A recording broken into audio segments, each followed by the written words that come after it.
In the grand chambers of royal courts, where bloodlines were sacred and duty carved into stone, one force has always remained more dangerous than war: desire.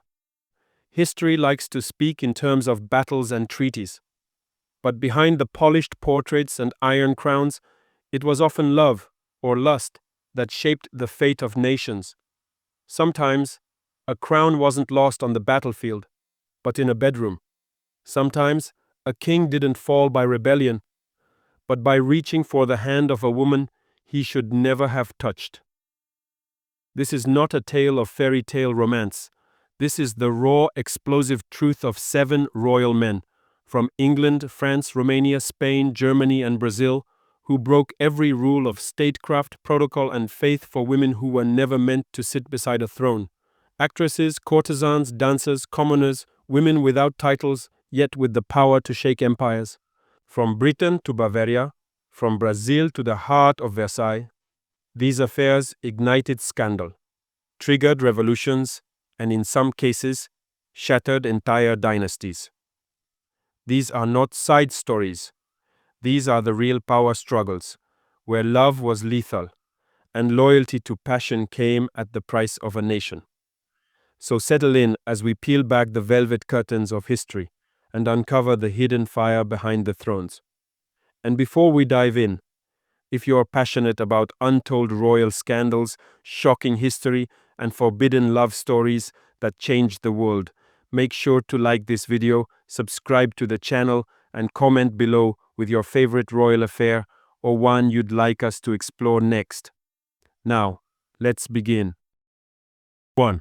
Edward VIII and Wallace Simpson. It is the most famous royal love story of the 20th century, told again and again as a tale of romance triumphant over duty. But beneath the fantasy lies a storm of political scandal, heartbreak, and national crisis. When Edward VIII met Wallace Simpson, he was still the Prince of Wales, handsome, charismatic, and wildly popular. He was the symbol of a modern monarchy. He danced in jazz clubs, drank champagne with movie stars, and ignored the rigid expectations of Buckingham Palace. The press adored him.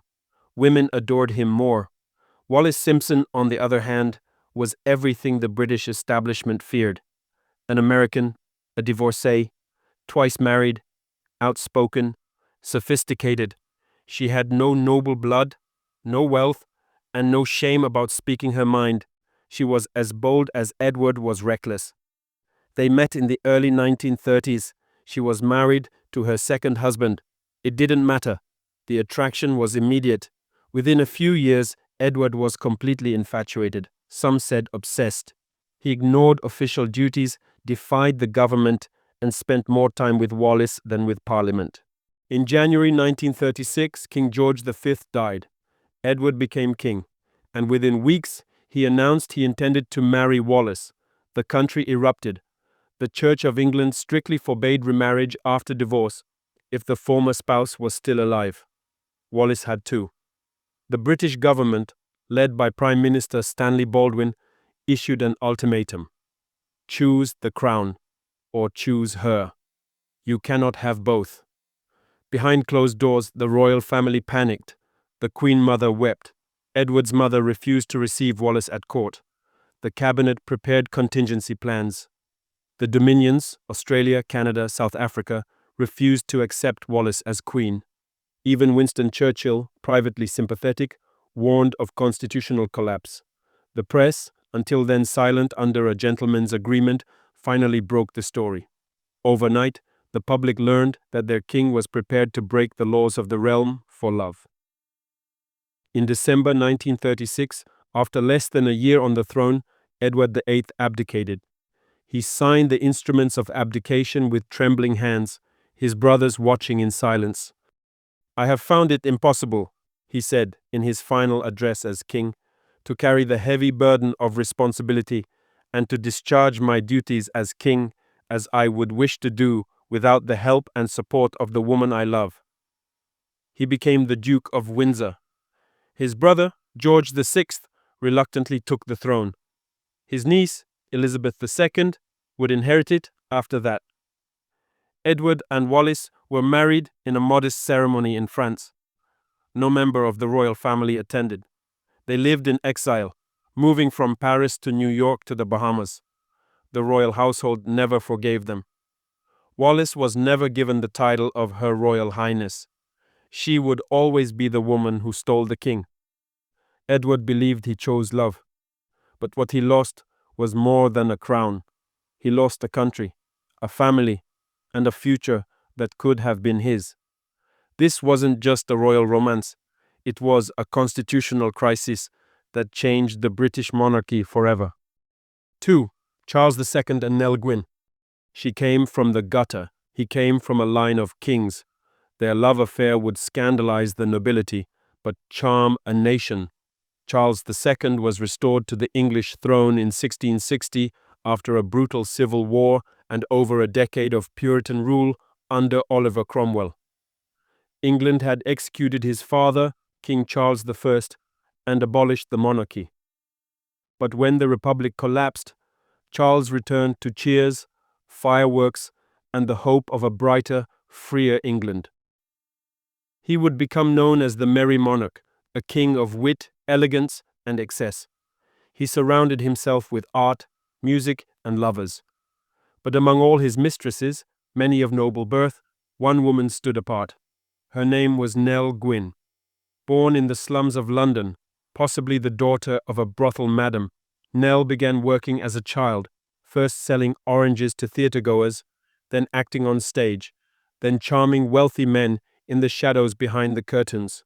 She was clever, hilarious, and unashamed, and when she met the king around 1668, she was just 18 or 19. Charles was entranced, not just by her beauty, but by her spirit. Unlike his aristocratic mistresses, Nell had no ambitions for power. She didn't care for court politics. She cared about making him laugh. Their relationship defied expectations. She spoke with a Cockney accent. She joked in public. She mocked bishops and nobles alike, and the people loved her for it. When an angry mob mistook her for one of the king's Catholic mistresses and booed her coach, she famously leaned out and yelled, "Good people, I am the Protestant whore." The crowd erupted in laughter, and from that moment, Nell became a national icon. But not everyone was amused. The nobility sneered. The queen, Catherine of Braganza, suffered in silence as her husband paraded mistresses before the court. Religious leaders condemned Nell as a symbol of royal decadence. But Charles refused to abandon her. He gifted her homes, titles for her children, and vast sums of money. She bore him 2 sons, one of whom he legitimized and made Duke of St. Albans. An extraordinary move for a woman of such low birth. She refused to be silenced or hidden. She celebrated her illegitimate children, threw lavish parties, and walked freely through London like she belonged in a world that was never made for women like her. The affair lasted for 17 years, until the king's death in 1685. In his final hours, Charles reportedly begged his brother and successor, James II, "Let not poor Nellie starve." She never did. Though she faded from public life, Nell Gwyn died with her dignity intact, and the love of a nation that saw her as something more than just a mistress. She had become the people's queen, in everything but name. Charles II ruled with charm and appetite, and in Nell Gwyn he found a partner who reflected his kingdom's craving for pleasure after decades of repression. Their affair was scandalous, but it was also sincere, and in its defiance of class, custom, and hypocrisy, it made history. 3. Louis XV and Madame du Barry. In the final glittering decades of the French monarchy, Versailles became a palace of indulgence, where manners were rigid, reputations fragile, and power often lay not in titles, but in the bed sheets. And no woman disrupted that fragile world more explosively than Madame du Barry. She was not born into wealth, not into nobility, not even legitimacy. Her name was Jeanne Bécu, and she came into the world in 1743 as the illegitimate daughter of a seamstress in rural France. She was, by all accounts, breathtaking, blonde, blue-eyed, and possessed of an easy charm that made men forget their dignity. By her teens, she was already moving through the salons and bedrooms of Paris as a courtesan, and by her 20s, she was drawing the gaze of Louis XV, King of France. Louis was nearing 60. Once known as the bien-aimé, the well-beloved, he had grown cold, suspicious, and bored with the court. His former mistress, the legendary Madame de Pompadour, had died. He now sought not intellectual companionship, but youthful distraction. When he laid eyes on Jeanne, it was said he smiled for the first time in months. But there was a problem. The king's official mistress, a title in France with political weight, had to be a noblewoman, and Jeanne Bécu was anything but. So they forged a marriage. She wed a minor aristocrat, Count Guillaume du Barry, in a ceremony arranged to legitimize her rise. Overnight, the illegitimate daughter of a cook became Madame la Comtesse du Barry. Versailles recoiled. She was mocked for her accent, her lack of education, her past. She was called vulgar, crude, even dangerous. And yet, Louis adored her. She wore diamonds that could feed a province. Her gowns bankrupted tailors. She redecorated chambers, commissioned paintings. And, like her predecessor, Madame de Pompadour, she whispered in the king's ear during meetings of state. But unlike Pompadour, du Barry never sought intellectual or artistic legacy. She sought survival. And for a time, she thrived. She gained enemies fast. The powerful Duc de Choiseul despised her. The future queen, Marie Antoinette, refused to speak to her, calling her the disgrace of the court. Du Barry responded with lavish parties, opulent displays, and a sharp tongue. But her power was tied to the king's affections, and when Louis XV died of smallpox in 1774, her enemies pounced. The new king, Louis XVI, banished her from court. Her palatial life dissolved overnight. She was sent to a convent, then allowed to live quietly in the countryside, though always under surveillance. Years later, as the French Revolution erupted, she was arrested. Her former status, her extravagance, and her infamous jewels made her a perfect target. In 1793, she was dragged before a revolutionary tribunal and sentenced to death. It said she begged for her life. She was only 50. Her final words were a desperate plea. Encore un moment, Monsieur le Bourreau. Just one more moment, Mr. Executioner. The blade fell anyway. Madame du Barry rose from obscurity to the glittering heart of a doomed monarchy, and in doing so she became both its brightest ornament and its most damning symbol. 4. Carol II of Romania and Elena Lupescu. He was a crown prince trained to rule. She was a commoner, and everything a royal mistress was not supposed to be. Their affair ignited a decades-long scandal that would stain the Romanian monarchy and bring down a king. Carol II, the son of King Ferdinand I of Romania and Queen Marie of Edinburgh, was never meant to be an ordinary monarch. Raised in the shadow of European royalty, educated in elite military academies, and groomed for the crown, Carol was intelligent and headstrong, but deeply impulsive, and when it came to women, dangerously so. In 1925, at the age of 32, Carol stunned his country by renouncing his right to the throne and fleeing to Paris with his mistress, Magda Lupescu, better known as Elena. She was red-haired, sultry, and assertive. A Roman Catholic of Jewish descent, divorced and born to a middle-class family, Elena had none of the pedigree expected of a royal consort. But she had something far more potent: Carol's complete devotion. The public was outraged. His wife, Princess Helen of Greece and Denmark, was humiliated and returned to Greece with their young son, Prince Michael. Romania entered a constitutional crisis. Carol's renunciation was accepted, and his young son was declared heir under a regency. But Carol couldn't stay away. In 1930, sensing instability in the regency and growing nationalist unrest, Carol returned to Romania. He deposed the regents, reclaimed the throne, and declared himself King Carol II.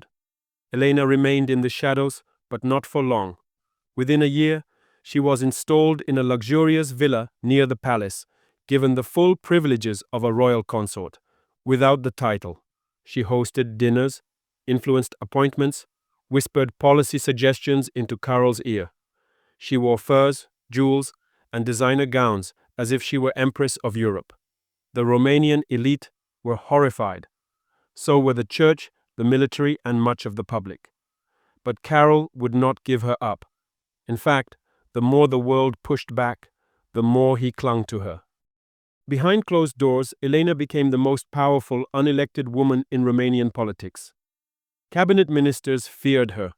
Opposition parties accused her of corruption, anti-Semitism, and manipulating the king into authoritarian policies. She was hated by many, but Carol adored her. He began to isolate Romania from Europe, suppressed democracy, and flirted with fascism, desperate to consolidate power and keep Elena by his side. But by 1940, the walls were closing in. World War II loomed. Romania lost territory. Protests erupted in the streets. The Iron Guard, a fascist paramilitary group, demanded blood.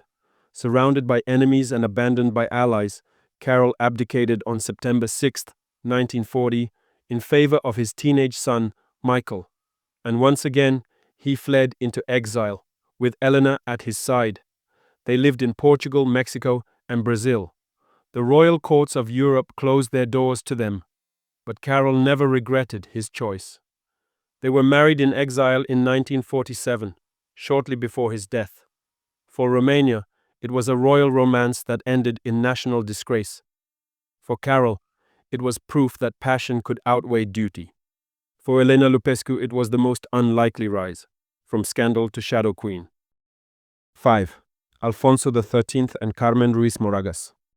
He was Spain's king at the dawn of the 20th century, handsome, reckless, and burdened with a crown too fragile for the storm that was coming. She was an actress, beautiful, bold, and beloved by audiences across Madrid. Together, King Alfonso XIII and Carmen Ruiz Moragas formed one of the most scandalous and ultimately tragic affairs in royal Spanish history. Alfonso XIII ascended the throne at birth in 1886 and began his personal rule at just 16. Spain was reeling from colonial collapse, political instability, and growing republican sentiment. The young king tried to play the modern monarch, dabbling in politics, encouraging industry, but behind closed doors his appetites were insatiable. He married Queen Victoria Eugenie of Battenberg, a British princess and granddaughter of Queen Victoria. Their union was troubled from the start. She brought hemophilia into the Spanish royal line, and Alfonso soon drifted towards serial affairs, some secret, others not. None, however, caused more public outrage than his relationship with Carmen Ruiz Moragas.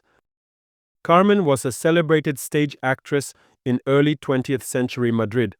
Graceful, intelligent, and fiercely independent, she captivated both audiences and the king. Their affair began around the early 1910s and quickly became an open secret. Alfonso installed her in a discreet but lavish home in Madrid. He visited often. She bore him 2 illegitimate children, a son and a daughter, who would later seek recognition from the royal family. But Carmen was more than just a mistress. She was Alfonso's emotional refuge in a world that demanded he wear a mask. With her, he could be honest, uncensored, even vulnerable. The affair became a symbol of royal hypocrisy. Conservatives and Catholics raged against the king's open immorality. The queen was deeply humiliated but remained outwardly composed, isolated within a palace where she was more respected by the public than her husband. As the 1920s wore on, Spain slid toward chaos. Military dictatorships, corruption, and mass unrest created a boiling political climate. Alfonso, increasingly unpopular, was seen as out of touch, preoccupied with women, parties, and foreign interests. And still, Carmen remained by his side. She gave up parts of her acting career to protect their children and shield the king's reputation, but the damage was done. By 1931, amid elections and mass protests, the monarchy collapsed. Alfonso fled into exile, boarding a train and leaving behind the throne, and the mistress who had given up everything for him. Carmen, now left alone with royal children who had no titles and no legal recognition, lived in quiet dignity, but her health deteriorated. She died of cancer in 1936 at just 42, alone, abandoned, and disillusioned. Their son Leandro would spend much of his life fighting for recognition as a Bourbon. In the end, he was acknowledged unofficially. For Alfonso, the affair with Carmen was perhaps the only real intimacy he ever knew, but it also became a metaphor for his rule, a man torn between image and desire, between kingly duties and private failings. And for Spain, it was one more crack in a crown that would not survive the century. 6. Ludvig I of Bavaria and Lola Montes. In 1846, a woman strode into the Bavarian royal court, wearing a veil, a whip, and a name that wasn't hers. By the time she left, the monarchy had crumbled, and the king had been forced to abdicate. Her name was Lola Montes, and she brought fire to the frozen order of Bavaria. King Ludwig I of Bavaria was a man of contradictions, a patron of the arts, a devout Catholic, and a ruler obsessed with female beauty. His court was lined with portraits of women he called his Gallery of Beauties, a private visual diary of desire painted into history. By the mid-1840s, Ludwig was in his 60s. His reign had seen cultural flourishing. He built neoclassical monuments and filled Munich with grandeur, but his politics were out of touch, and revolution was brewing across Europe. Still, no one expected the king to be undone by a cabaret dancer from Ireland. Lola Montes was born Eliza Gilbert, the daughter of an Irish soldier. She reinvented herself as a Spanish noblewoman and toured Europe as an exotic dancer. She was seductive, theatrical, and utterly intoxicating. She arrived in Munich in 1846, determined to seduce the king, and she did, instantly. Within days, Ludwig declared her his official mistress. He gave her a title, Baroness of Rosenthal, and even Bavarian citizenship. It was a scandal of epic proportions. Lola wielded her influence like a sword. She berated ministers, interfered in court politics, and insulted the nobility. She once stormed into the university and threatened to whip a professor who opposed her. Students rioted. Priests denounced her. Newspapers dripped with satire and rage.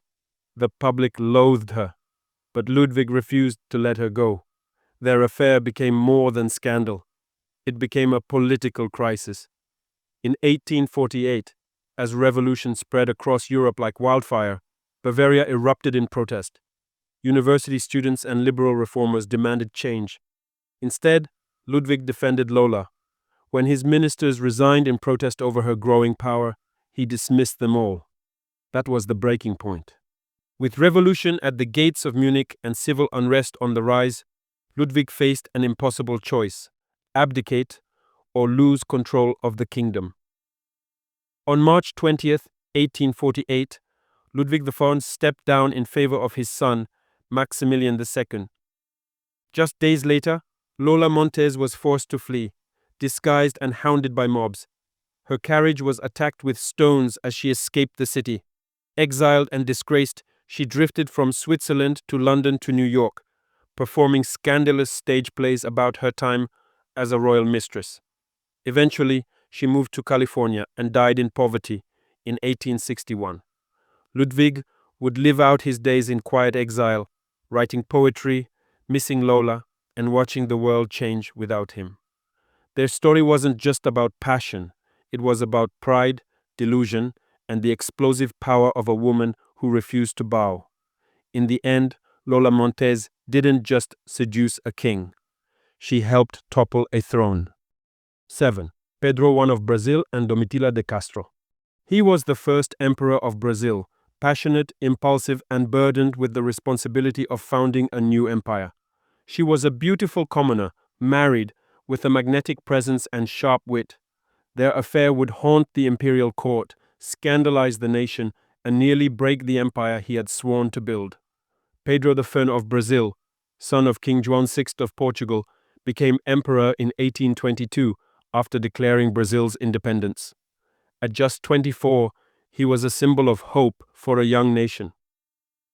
Energetic and idealistic, Pedro wanted to unify Brazil and prove that monarchy and freedom could coexist. But Pedro was as governed by his passions as by his politics. He married Archduchess Leopoldina of Austria, a Habsburg princess chosen for diplomatic alliance and moral stability. Leopoldina was intelligent, educated, and deeply loyal, but their marriage was rocky from the beginning. Pedro was unfaithful, volatile, and easily distracted by courtly pleasures. In 1822, the same year Brazil gained independence, he met Domitila de Castro, a married woman from São Paulo of minor noble descent. Their affair began swiftly and burned intensely. Domitila was beautiful, assertive, and unusually ambitious. She quickly became Pedro's obsession. He elevated her to Marchioness of Santos, gave her luxurious estates, a palace in Rio, and brought her to live in the imperial court, just rooms away from the empress. The scandal was immediate and public. Domitila bore Pedro several illegitimate children, one of whom he gave the surname de Alcántara, the imperial name reserved for royalty. Courtiers were stunned. The church was outraged.